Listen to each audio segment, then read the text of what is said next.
The bill for the tasting menu at Aurelia sat in the center of the table like an unexploded grenade. $1,450. My father Douglas swirled his Pinot Noir, looking at me with that familiar heavy disdain. "How does it feel?" he asked, his voice booming loud enough for the neighboring table to hear, being the only one here with no real legacy. He meant no husband, no children, just a high-stakes career that happened to pay for the vintage wine he was currently drinking. My mother giggled nervously. My sister Tiffany smirked behind her craft cocktail. The shame usually worked. It usually made me reach for my wallet just to make the feeling stop. But tonight the shame didn't come. Only a cold, sharp clarity. I looked at the check. "How does it feel?" I said, my voice terrifyingly calm, knowing this legacyless one won't be funding your lifestyle anymore. I dropped the unpaid check onto his plate right on top of his half-eaten ribeye. And then I walked out. Drop a comment and let me know where you're listening from and what time it is for you right now. And tell me, have you ever been the ATM for your family? I want to hear your story. The heavy door of my Audi slammed shut, sealing me inside a bubble of leather-scented silence. Outside, the valet was watching me, probably wondering why the woman in the emerald silk dress was sitting in the dark, staring at her phone like it was a detonator. In a way, it was. I waited for the tears. I waited for the familiar crushing weight of guilt, the panic that I had gone too far, the desperate urge to run back inside and apologize with my credit card in hand. That was the script I had followed for 29 years. But tonight the stage was dark. My hands were not shaking. My breathing was steady. The anger wasn't loud this time. It was clinical. It felt like the cool, sharp edge of a scalpel. I unlocked my phone. The blue light illuminated the dashboard as I opened my banking app. Face ID recognized me instantly, granting access to the control room of my family's survival. I navigated to the Scheduled Transfers tab. It was a long list, a digital testament to my own exploitation. First was the mortgage, the estate. My parents refused to downsize from the 5-bedroom colonial mansion that sat on 2 acres of prime real estate, even though my father hadn't earned a steady paycheck since 2015. For 5 years, $4,500 had left my account on the first of every month. It was the price of admission to a family that didn't even like me. It was rent for a room I wasn't even allowed to sleep in. I tapped the line item. The app asked me if I was sure. I didn't hesitate. I tapped cancel recurring payment. Next was the platinum supplementary card. My mother called it the grocery card. It was supposed to be for essentials. But when I looked at the recent activity, I didn't see supermarkets. I saw Serenity Spa, Nordstrom, and the wine cellar. She was buying unconditional love for herself with my money while offering me nothing but conditional tolerance. I selected the card management screen. I didn't just lock it. I reported it lost and requested the account be closed. Then there was Tiffany. My sister. The golden child. The legacy. The entry read Range Rover lease payment. $780 a month. It was a graduation gift for a degree she never finished because she was too busy building her personal brand. I had been paying for the vehicle that carried her from brunch to brunch while I worked 80-hour weeks in a lab. I clicked Stop Payment. One by one I went down the list. The landscaping crew. The pool maintenance. The country club dues that kept up their social appearances. I was not just cutting them off. I was dismantling the entire infrastructure of their delusion. It took exactly 4 minutes. When the screen refreshed, the scheduled transfers section was blank. 0. A terrifying sensation washed over me. It wasn't regret. It was the vertigo of sudden freedom. For a decade, I had been the load-bearing wall of a crumbling house. Now I had stepped away, and gravity was about to do its job. My phone buzzed in my hand. A text from my mother. Then another. Then a call from my father. They must have realized the bill at the table wasn't being picked up. They were probably scrambling, realizing their cards were maxed out, looking for the safety net they had just spent 2 hours spitting on. I silenced the phone and tossed it onto the passenger seat. I pressed the ignition button. The engine purred to life, a deep, powerful sound that vibrated through the steering wheel. I shifted into drive and pulled out of the parking lot, merging onto the highway under the glow of the city lights. I didn't look back at the restaurant. I didn't look at the phone lighting up the darkness of the passenger seat. I just drove. For the first time in my life, I wasn't driving toward an obligation. I was driving away from a debt I had finally decided to default on. My apartment was exactly how I liked it, quiet, white, and completely empty of other people. It was the only place in the world where I wasn't defined by what I could provide. I kicked off my heels and walked straight to my home office. I didn't turn on the overhead lights. The glow from the city outside was enough. I sat at my desk and opened my laptop. My fingers moved automatically, navigating to a password-protected folder deep in my hard drive. I opened a spreadsheet I had named the Black Hole. The screen filled with rows and columns. 5 years of data. Every mortgage payment, every bailout, every loan that was never repaid, every extravagant dinner I had quietly covered to avoid a scene. I scrolled to the bottom. The cell in the corner was highlighted in red. $380,412. I stared at the number. It wasn't just a figure, it was a house I hadn't bought. It was the travel I hadn't taken. It was a retirement fund for a life I hadn't started living yet. For a long time, I told myself this was just what good daughters did. I told myself I was generous. But looking at that sum in the harsh blue light of the monitor, I finally admitted the truth. This wasn't generosity. It was a transaction. I closed my eyes and suddenly I was 10 years old again. It was the night of the regional science fair. I was standing in the gymnasium holding a blue first-place ribbon waiting near the double doors. I had waited for 2 hours. When my mother finally pulled up in the minivan, she didn't even turn off the engine. I climbed into the back seat, bursting to show her the ribbon. But before I could speak, she held up a hand. "Not now, Adriana," she had sighed, looking exhausted. "Tiffany chipped a nail at dance practice and she's been hysterical for an hour. My head is splitting." In the front seat, my 7-year-old sister was sobbing over a microscopic scratch on her pinky finger. My father was rubbing her back, cooing at her, promising her ice cream to make it better. I sat there in the dark back seat, quietly sliding my blue ribbon into my pocket until it crumpled. I didn't cry. I didn't demand attention. I simply realized that in the economy of my family, needs were a currency and I was bankrupt. Tiffany got love because she demanded it. I got tolerated because I required nothing. That night, the parentified child was born. I learned that to be safe, I had to be invisible, and to be seen, I had to be useful. I opened my eyes and looked back at the spreadsheet. That little girl in the back seat had grown up, but the dynamic hadn't changed. It had just gotten more expensive. I had spent 20 years trying to buy the affection they gave Tiffany for free. I thought if I just wrote a big enough check, if I solved a big enough crisis, if I saved the house one more time, the transaction would finally clear. I thought I could pay the entry fee to be their daughter. But love isn't a subscription service. You shouldn't have to renew it every month with a bank transfer. I looked at the cursor blinking on the screen. The love tax had been collecting interest for decades, draining me not just of money but of self-worth. I had believed that my value lay in my utility, that I was only as good as the problems I could fix for them.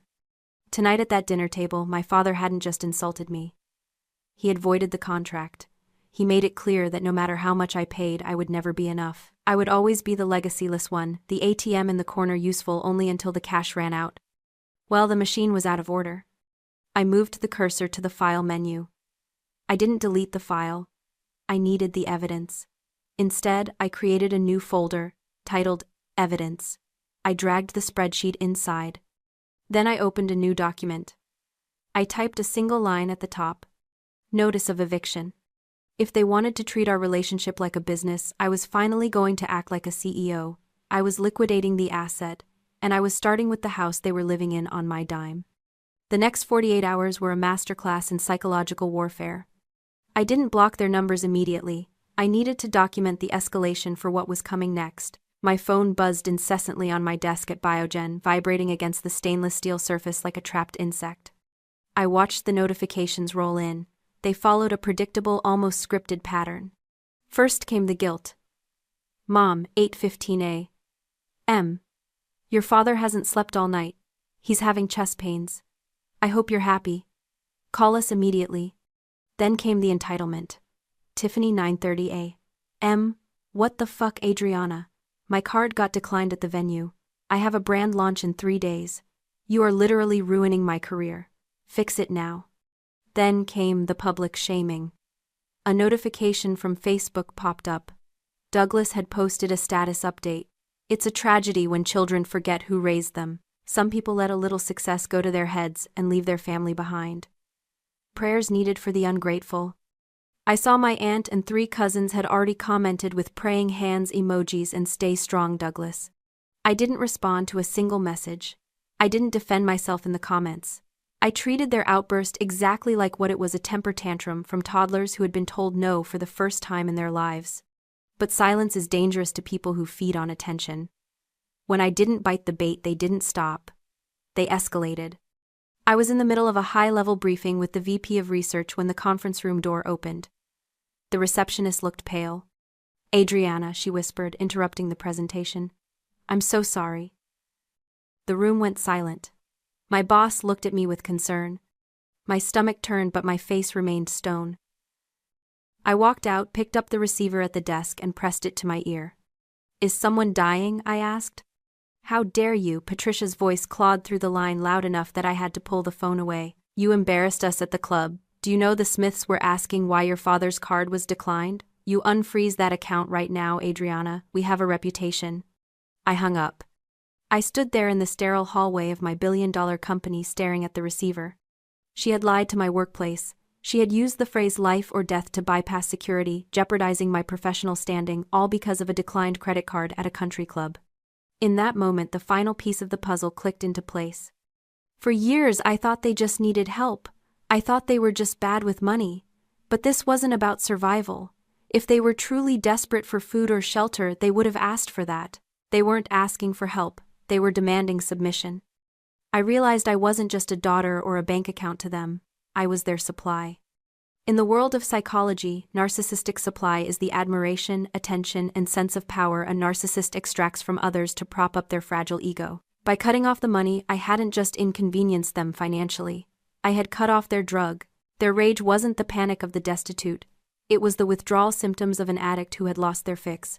They didn't want my money. They wanted my compliance. They wanted to drag me back down into the hierarchy where they were the kings and queens and I was the servant who cleaned up the mess. Calling my job was a tactical strike. They knew my career was the source of my independence. If they could sabotage it or make me afraid of losing it, I would fall back in line. I walked back into the conference room. "Everything okay?" my boss asked. "Yes," I said, sitting down and opening my laptop. "Just a wrong number. It won't happen again." I wasn't going to play their game anymore. I wasn't going to fight them with texts or tears. I was done being the supply. It was time to bring in a professional. Mr. Sterling wasn't a therapist. He didn't offer tissues or sympathetic nods. He was a forensic accountant and family law attorney who charged $800 an hour to eviscerate financial bullies. He was exactly what I needed. His office was a fortress of glass and steel overlooking the financial district. I sat across from him at a mahogany table that felt wide enough to land a plane on. Between us sat a thick stack of manila folders, the physical manifestation of my black hole spreadsheet. Sterling flipped through the pages. The only sound in the room was the rhythmic snap of paper as he turned them. His face was unreadable, a mask of professional indifference until he stopped at the summary page. He looked up. His eyes were gray and cold. $380,000, he stated. "Yes," I said, my voice tight. "My father. He's had a hard time finding work. And the house is expensive to maintain." "The house isn't in your name, Adriana." "No, it's their legacy." Sterling closed the file. "It's not a legacy." He stood up and walked to the floor-to-ceiling window. "Do you know what the sunk cost fallacy is, Adriana?" "I'm an analyst," I said. "Of course. It's the tendency to continue an endeavor once an investment in money, effort, or time has been made." "Exactly," Sterling turned back to me.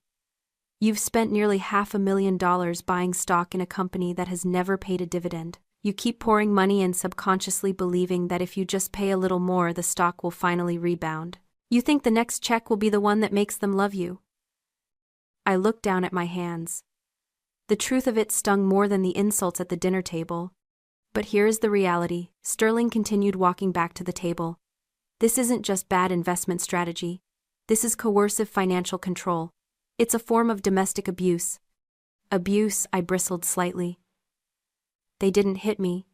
"They didn't have to," he said sharply.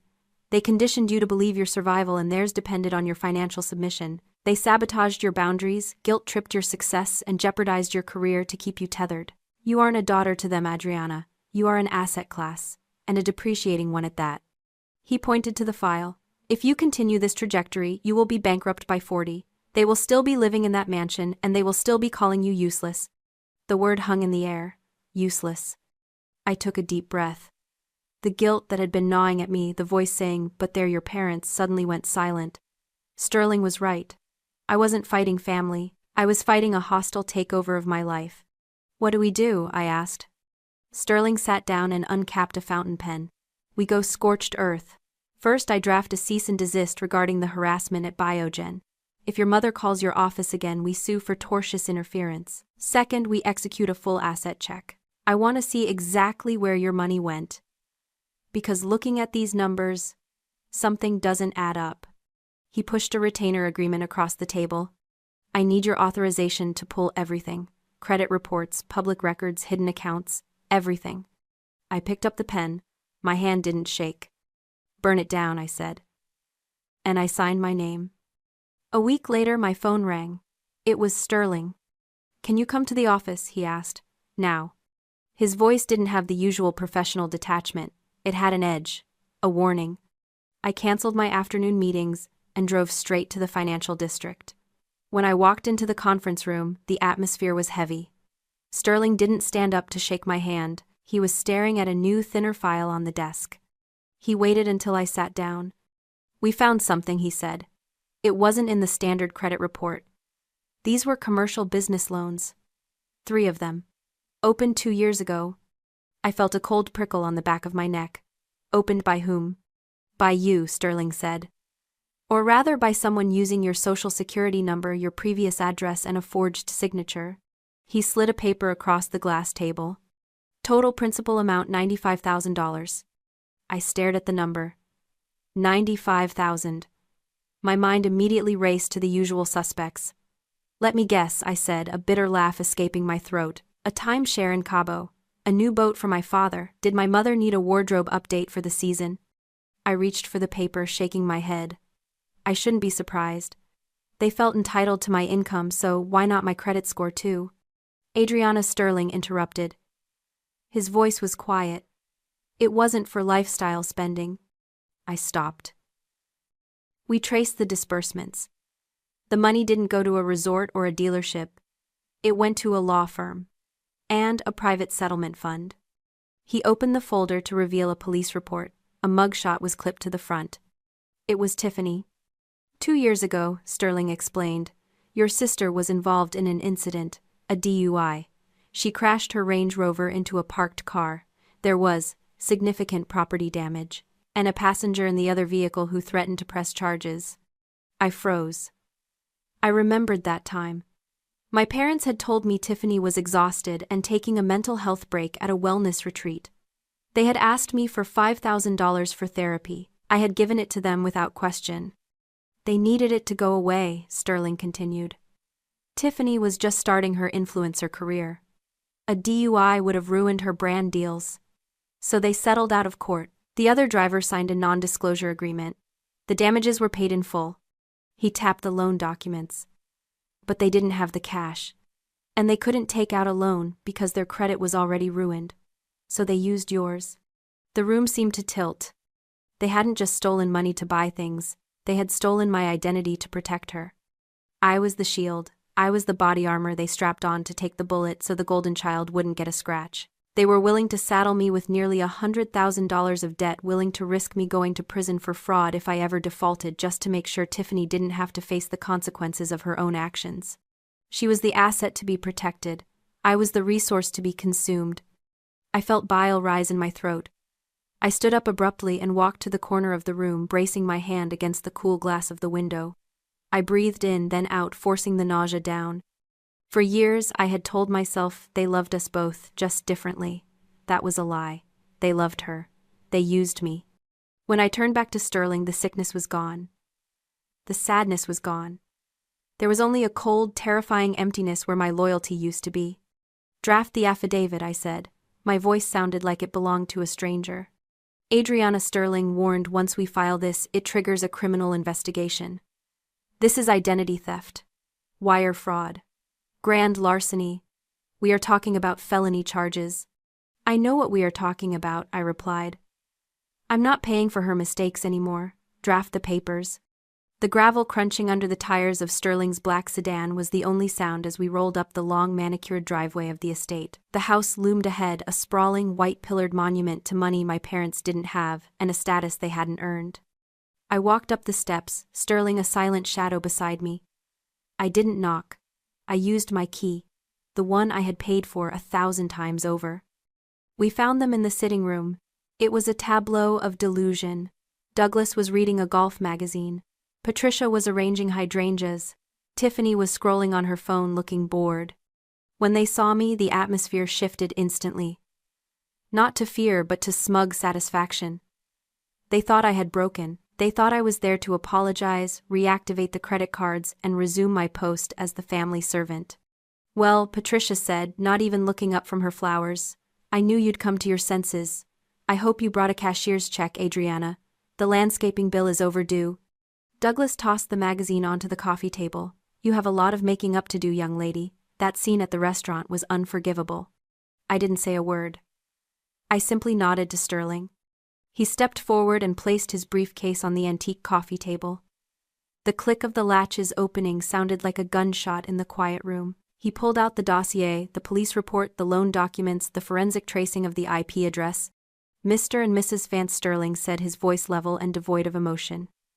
We aren't here for the landscaping bill. We are here to discuss 3 counts of wire fraud, 3 counts of identity theft, and 1 count of grand larceny, totaling $95,000. The smugness vanished from Douglas's face. Tiffany stopped scrolling. Who is this? Douglas demanded, his face reddening. And what the hell are you talking about? This is Mr. Sterling, I said coldly. He is a forensic accountant. And he knows about the loans you took out in my name to pay off Tiffany's settlement. Silence. Absolute suffocating silence. Patricia dropped a hydrangea stem. Tiffany shrank back into the cushions, her face pale. That was a family matter, Douglas stammered, his bluster losing steam. We did what we had to do to protect your sister. You have plenty of credit. With what income? Sterling asked sharply. You are insolvent, Mr. Vance. And borrowing money in someone else's name without consent isn't a family matter. It is a felony. In this state, fraud over $50,000 carries a mandatory prison sentence of 5 to 10 years. Prison, Patricia gasped, clutching her pearls I probably bought. You would send your own parents to prison over money? You were willing to send me to debtor's prison for a crime I didn't commit, I countered. You risked my career, my freedom, and my future to save Tiffany's reputation. You made your choice. I stepped closer to the table. But I am generous. I am offering you a settlement. 1 chance to stay out of handcuffs. I laid a single sheet of paper on top of the evidence. Option A, Mr. Sterling files this police report immediately. You will be arrested. The story of Tiffany's DUI will become public record during the trial. You will lose everything. Douglas looked at the paper, sweat beading on his forehead. And option B? Option B, I said. You list this house for sale within 48 hours. The proceeds will first pay off the fraudulent loans in my name, then they will reimburse me for the $200,000 in mortgage payments I made over the last 4 years. You walk away with whatever is left. Sell the house, Douglas roared. This is our legacy. We've lived here for 20 years. It's not your legacy, I said quietly. It's my liability, and I'm liquidating it. You can't do this, Tiffany whined from the sofa. Where am I supposed to live? I looked at my sister. The golden child. The reason for the crime. Get a job, Tiffany, I said. I hear retail is hiring. I turned back to Douglas. Sterling uncapped a pen and held it out. The police station is a 10-minute drive, Mr. Vance Sterling said, checking his watch. Or you sign the agreement to sell. You have 30 seconds. Douglas looked at Patricia, who was sobbing silently. He looked at Tiffany, who couldn't even meet his eyes. Then he looked around the room at the crown molding and the expensive furniture, realizing the performance was finally over. He snatched the pen from Sterling's hand. With a shaking hand, he signed the death warrant of his facade. Get out, he whispered, tossing the pen down. You are no daughter of mine. I picked up the signed agreement, checking the signature. It was valid. I know, I said, feeling lighter than I had in 20 years. I'm just the bank, and I'm closing your account. 3 months later, the heavy iron gates of the estate were locked tight. A real estate sign swung in the breeze, slapped with a bright red sticker, sold. My parents moved into a two-bedroom rental near the highway. It was clean, functional, and completely devoid of the prestige they had worshipped for 40 years. My father had to sell his golf clubs, my mother had to learn to cook. And Tiffany, she got a job at a makeup counter at the mall. It turns out influencing doesn't pay the rent when the bank of Dad and the bailout fund of Adriana is permanently closed. I sat on the back patio of my new house. It wasn't a mansion. It was a modest, mid-century modern, with good bones and a small wild garden I was planting myself. There were no pillars, no marble floors, and no guest wing. But every square inch of it belonged to me. My phone buzzed on the teak table. I picked it up.